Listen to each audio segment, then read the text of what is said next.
दोस्तों नमस्कार। आप देख रहे हैं स्टॉक प्रॉफिट इंडिया। चैनल में पहली बार आए तो सब्सक्राइब जरूर करें। शुरुआत करते हैं आज के वीडियो की। सबसे पहले देखते हैं निफ्टी 50 को। पूरी एनालिसिस करते हैं कि 25 अप्रैल के मार्केट में ऐसा क्या हुआ था जिसकी वजह से इतना शार्प फॉल आया।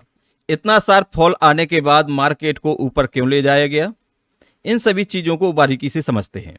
मार्केट एक अनिश्चितताओं का खेल है। यहाँ पे कोई चीज़ फिक्स नहीं है। यहाँ पे जो भी चीज़ें हैं वो सामने वाले की सोच पे डिपेंड करती हैं। यदि आपको किसी कंपनी का स्टॉक पसंद है तो आप उसके लिए बड़ी बोली लगाने के लिए भी तैयार होंगे। यदि आपको कंपनी का स्टॉक पसंद नहीं है तो आप नीचे के लेवल पे भी उसे खरीदने के लिए तैयार नहीं होंगे। वही चीज़ होती है, यदि किसी चीज़ की डिमांड है तो निश्चित उसके भाव ऊपर जाएंगे, और यदि सप्लाई ज़्यादा है, डिमांड कम है, तो भाव नीचे आएंगे। यही कुछ देखने को मिल रहा है निफ्टी 50 में। तो 25 अप्रैल से पहले लेके चलते हैं 23 अप्रैल और 24 अप्रैल। 23 अप्रैल ये जो सिनेरियो बना था आपको हमने ग्रुप के माध्यम से भी शेयर किया था। ये पूरी जो ड्राइंग है, ये ड्राइंग भी हमने आपको ग्रुप के माध्यम से शेयर की थी। आप देख सकते हैं कि 23 अप्रैल को मार्केट वहाँ से सपोर्ट लेता है एक नीचे की तरफ। नीचे के बाद जो उसकी क्लोजिंग आती है वो डे हाई की तरफ आती है। तो वहाँ से एक पैटर्न क्रिएट हुआ था, एक चैनल बना था, या इसको एक ट्रायंगल भी कह सकते हैं, जहाँ पे ऊपर की तरफ जो सब रेजिस्टेंस था वो 24,350 के आसपास था, और नीचे जो सपोर्ट बन रहा था वो हमने आपके साथ शेयर किया था कि 24,240 इज क्रूशियल लेवल। लेकिन आपने देखा होगा कि 24 तारीख को बाजार बंद होते होते ये भाव 24,240 के नीचे भी आ गए थे। तब भी हमने आपको ग्रुप के माध्यम से ये सूचित किया था कि 24,240 का भाव टूट गया है, लेकिन इसको बचाया जा रहा है। इसको बचाया जा रहा है का मतलब यह था कि इसको निश्चित दूसरे दिन ऊपर की तरफ ले जाने की कोशिश होगी। और जब 25 अप्रैल को मार्केट खुलता है तो आप देखिए कि जो ग्रीन कैंडल पहले 15 मिनट की क्रिएट होती है वो भाव को ऊपर की तरफ ले जाती है। मार्केट हाई लगाता है 24,365, और जैसा कि हमने अपेक्षा की थी कि मार्केट 24,400 तक जाएगा, लेकिन 24,400 तक ना जाके 24,365 से ही मार्केट बैक होता है। और बैक इस कदर होता है कि पहली आप 4 कैंडल देखें, ये 15 मिनट का चार्ट है, तो पहली 4 कैंडल 1 2 3 4 यानी 1 घंटा में मार्केट में इतना शार्प फॉल आया कि यहाँ पे कुछ समझने का मौका नहीं मिला। जिसके स्टॉप लॉस लगे हुए थे उन सभी की स्टॉप लॉस उड़ गए। जो पोजीशन बनाए थे उनकी पोजीशन खत्म हो गई। और जब किसी भी फॉल में किसी भी प्रकार की जब स्टॉप लॉस हिट होते हैं या पोजीशन वहाँ पे हिट होती हैं तो उसमें फॉल का जो प्रेशर है वो हमेशा और बढ़ जाता है। और यही कारण रहा कि जो एसएल लगे हुए थे वो 24, 130, 120 के आसपास लगे हुए थे। और यहाँ आते ही जैसे ही वो एसएल हिट होते हैं मार्केट में और दुगना प्रेशर दिखाई देने लगता है, और मार्केट सीधा लो क्रिएट करता है जो कि 23,900 के पास सपोर्ट लेता है। तो यही वो कारण था कि 1 घंटे में इतना बड़ा शार्प फॉल आया। और इस शार्प फॉल को यदि हम और गहराई से समझें तो आप यहाँ पे देख सकते हैं कि जो पहला वॉल्यूम 9:15 का था वो हाई वॉल्यूम था। उसके बाद जो वॉल्यूम आते हैं वो लो वॉल्यूम आते हैं, लेकिन प्राइस एक्शन हाई होता है।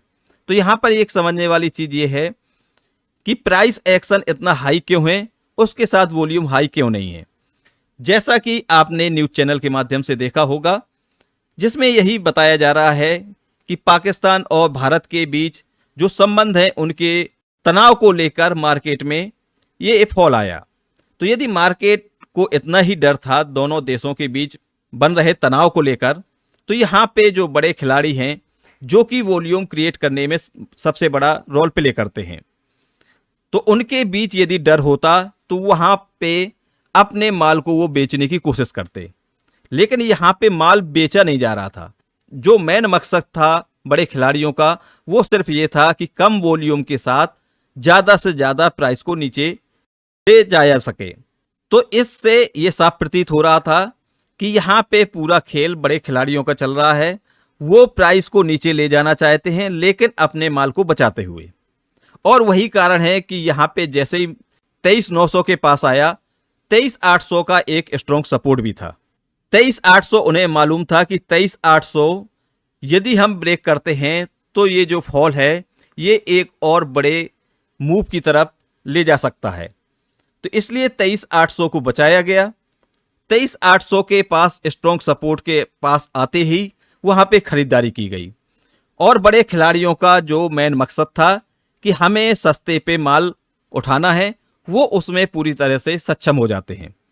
यहां से जब खरीदारी आ जाती है तो वही आप देखिए कि ये जो खरीदारी आती है उसी वॉल्यूम के तहत आती है, यानी जो वॉल्यूम है उन्होंने गिराने में खर्च किए थे वही वॉल्यूम के तहत उन्होंने माल सस्ते में उठाया, यानी महंगे में माल बेचा और सस्ते में उसी माल को उठाया गया।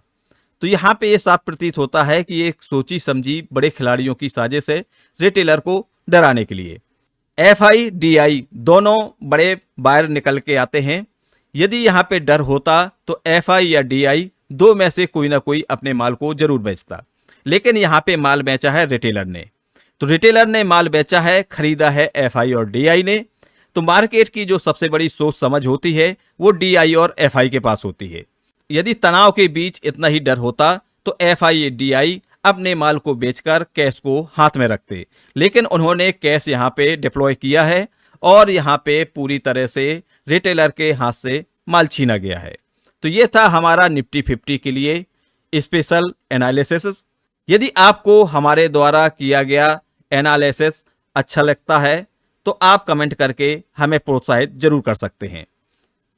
इसके बाद हम नेक्स्ट वीडियो में आपको मिलते हैं जिसमें हम आपको बताएंगे कि स्टॉक में स्विंग ट्रेडिंग पोजीशन कैसे बनाई जाती है, उसमें किन चीज़ों का ध्यान रखना होता है, कैसे हम निकालते हैं कि यहाँ से ये नेक्स्ट लेवल हमारा रेजिस्टेंस का काम करेगा और कौन सा लेवल सपोर्ट का काम करेगा, किस किस चीज़ों को, ट्रेंड को, किस टाइम फ्रेम में किस चीज़ को देखा जाता है, इन सभी चीज़ों को डिटेल में कवर करेंगे। तो मिलते हैं नेक्स्ट वीडियो में न्यू इन्फॉर्मेशन के साथ। तब तक के लिए बाय बाय, टेक केयर।